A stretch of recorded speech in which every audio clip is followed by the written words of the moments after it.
Obviously, not every Muslim is a terrorist, but most of the are Muslims. That is a fact. So if you want to come to Poland, you will be killed. Polish nation rejected you. We don't need your doctors. We don't need your engineers. Take them all and pay for them. We don't need them because there is a zero attacks in Poland.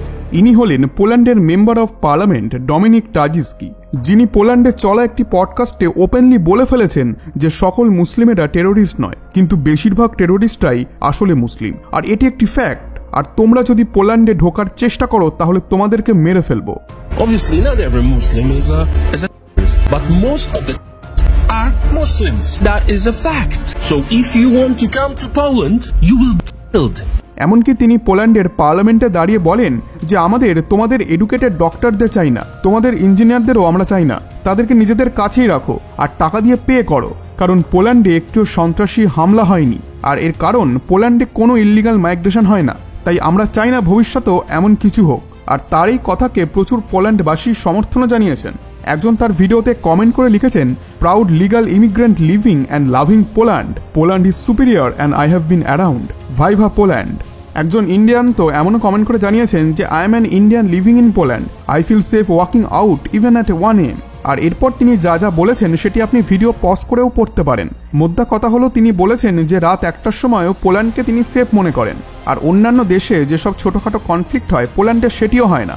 আর সব থেকে বড় কথা হলো যখন Dominic টাজিস্কিকে প্রশ্ন করা হয় আপনি এত অ্যান্টি মুসলিম কেন, তখন তিনি এমনটা বলেন। Why is safety connected to Muslim? Explain that to me. How many terror attacks were committed by Christians in the name of the religion? How many were them were shouting Christ is the Lord? None. And every single committed by the Muslim is followed by Allah Akbar.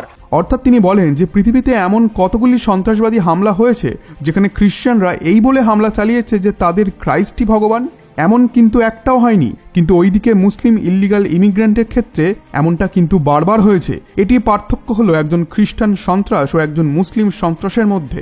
এই কারণে আমরা কোনোভাবেই পোল্যান্ডে illegal Islamic immigrant চাই না। বন্ধুরা, পোল্যান্ডে এই anti মুসলিম বিষয়টি আরও জোরদার হয় যখন আগের বছর ফ্রান্সে একটি হিংসাত্মক হামলা হয় আর সেখানে একটি কিশোরের মৃত্যু হয়। আর ফ্রান্সে যা হয়েছিল তাকে মুসলিমদের বিরুদ্ধে হামলা বলে দেখা হয়েছিল।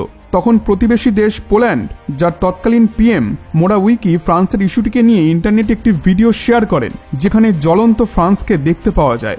আর ভিডিওর মাঝে শান্তিপূর্ণ পোল্যান্ডকেও দেখানো হয়। তিনি বলেছেন পোল্যান্ডে এমন একটি ইউরোপীয় দেশ যেখানে একজনও ইল্লিগাল মুসলিম শরণার্থী নেই, যদিও তার এই বক্তব্য সামনে আসার পর দেশ জুড়ে তোলপাড় শুরু হয়। কিন্তু এখন আপনি শুনলে চমকে যাবেন, পোল্যান্ডের গভর্নমেন্ট পোল্যান্ডে থাকা হিন্দুদের সম্পূর্ণভাবে সমর্থন করেছেন।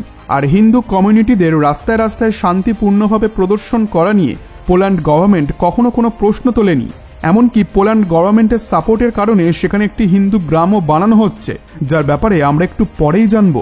আজকের এই ভিডিওতে আমরা জেনে নেব যে পোল্যান্ডে এখন ঠিক কি হচ্ছে, বাংলাদেশের আন্দোলনের জন্য কি তার প্রভাব পোল্যান্ডেও লাগলো, আর সেখানে মুসলিম ইমিগ্রেন্টদের কেন ব্যান করা হচ্ছে, আর পোল্যান্ডের এই এমপি মুসলিমদের নিয়ে আরো কি বললেন জানবো আমরা আজকের এই ভিডিওতে। সাথে সবথেকে গুরুত্বপূর্ণ ওই হিন্দু গ্রামটির ব্যাপারেও জানবো, যেটি একমাত্র পোল্যান্ড গভর্নমেন্টের সহযোগিতা থাকার কারণেই বানানো সম্ভব হয়েছে।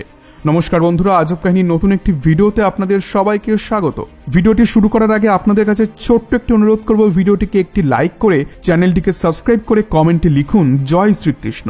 সবার প্রথমে আপনাদেরকে একটি কথা জানতে হবে যে পোল্যান্ড তাদের একটি ন্যাশনাল সিকিউরিটি রুলসকে খুব স্ট্রিক্টলি ফলো করে। একটি টিভি চ্যানেলের সঙ্গে কথা বলার সময় পোল্যান্ডের সাংসদ ডমিনিক বলেন যে পোল্যান্ড এই কারণে সুরক্ষিত কারণ এখানে মুসলিম শরণার্থীদের প্রবেশ নিষেধ। পৃথিবী জুড়ে থাকা মুসলিম দেশ আমাদের ওপর ইসলামোফোবিক হওয়ার আরোপ লাগায়, কিন্তু এটা সত্যি নয়। আমরা 20 লক্ষ ইউক্রেনীদের আশ্রয় দিয়েছি যারা শান্তিতে এখানে রয়েছে আর কাজ করছে, কিন্তু মুসলিম শরণার্থীদের আমরা অ্যালাউ করি না। ইল্লিগাল মুসলিম মাইগ্রেশন না হওয়ার কারণে আমাদের দেশ সুরক্ষিত আছে। এখানে কোনো দাঙ্গা হয়নি আর নাইবা কোনো আতঙ্কবাদী হামলা হয়েছে। পোল্যান্ডের সাংসদ ডমিনিক আরও বলেন যে আমরা একজনও মুসলিমদের অ্যালাউ করিনি, কারণ এটি করার জন্য আমরা জনতাকে কথা দিয়েছিলাম আমাদের দেশের সেফটি সবার আগে। এটির সামনে আমরা কখনোই কোনো আপোষ করি না। এই কারণেই আমাদের সরকার নির্বাচিত করা হয় বারবার। আর এটিই কারণ যে পোল্যান্ড এতটা সুরক্ষিত। আর আমরা কখনোই এক ইসলামোফোবিক বা মুসলিম বিরোধী দেশ নই। এখন আপনাদেরকে জানিয়ে রাখি, পোল্যান্ডে একটি নতুন হিন্দু বৈদিক গ্রাম তৈরি হচ্ছে যার নাম নই শান্তিপুর জার্নাভুই। অর্থাৎ নিউ শান্তিপুর। নামটি শুনেই আপনি বুঝতে পারছেন এটি একটি এমন গ্রাম যেখানে শান্তি, আনন্দ, প্রসন্নতার প্রচার করা হয়। আর এই গ্রামটি নবনির্মিত, যাকে বানানোর জন্য পোল্যান্ডের গভর্নমেন্টের সম্পূর্ণ সমর্থন ছিল। তবে নিউ শান্তিপুর ভিলেজ নবনির্মিত হওয়ার কারণে এটি এখনও সেভাবে পপুলার নয়, আর এখানে পোল্যান্ডের হিন্দুরা এখন কম থাকেন। তবে বিগত কিছু বছরে এটি পোল্যান্ডের একটি বিখ্যাত হিন্দু গ্রাম হতে চলেছে। এখানে এখন হিন্দুরা কম থাকলেও শহরে পোল্যান্ডের মানুষ এখানে ইন্ডিয়ান হিন্দুদের সঙ্গে মিলেমিশে রথযাত্রা, কৃষ্ণ জন্মাষ্টমী ও অন্যান্য হিন্দু উৎসব পালন করেন। আর আজ থেকে 1 মাস আগে রথযাত্রার সময় এখানে ভগবান জগন্নাথ দেবের রথযাত্রা বড়ই ধুমধামের সঙ্গে বের করা হয়। আর রথযাত্রার সুরক্ষার জন্য পোল্যান্ড গভর্নমেন্ট প্রত্যেক বছর পুলিশের সিকিউরিটি দেয়। আর এখানে প্রত্যেকটি অনুষ্ঠান খুব শান্তিপ্রিয়ভাবে হয়। মূলত যেখানে যানবাহন চলে সেই সব জায়গাগুলিকে অ্যাভয়েড করে পার্ক, খোলা জায়গা অথবা মানুষের হাঁটার জায়গায় সাংস্কৃতিক অনুষ্ঠান ও জমায়েতের আয়োজন করা হয়, যাতে সাধারণ মানুষদের কোনো হয়রানি না হয়। আর এই কারণে পোল্যান্ডের মানুষ আজ পর্যন্ত কখনো সনাতনীদের নিয়ে কোনো বিরোধ করেননি।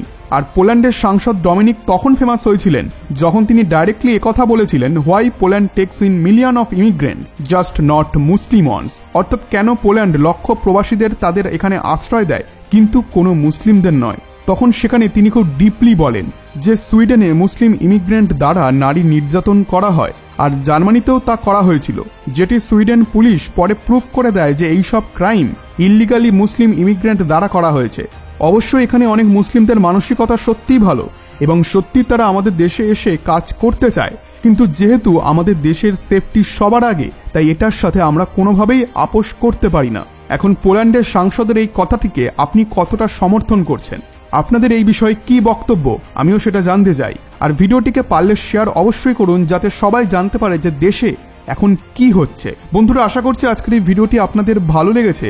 ভিডিওটি ভালো লেগে থাকলে ভিডিওটিতে একটি লাইক করে চ্যানেলটিকে আজই সাবস্ক্রাইব করে নিন। ধন্যবাদ।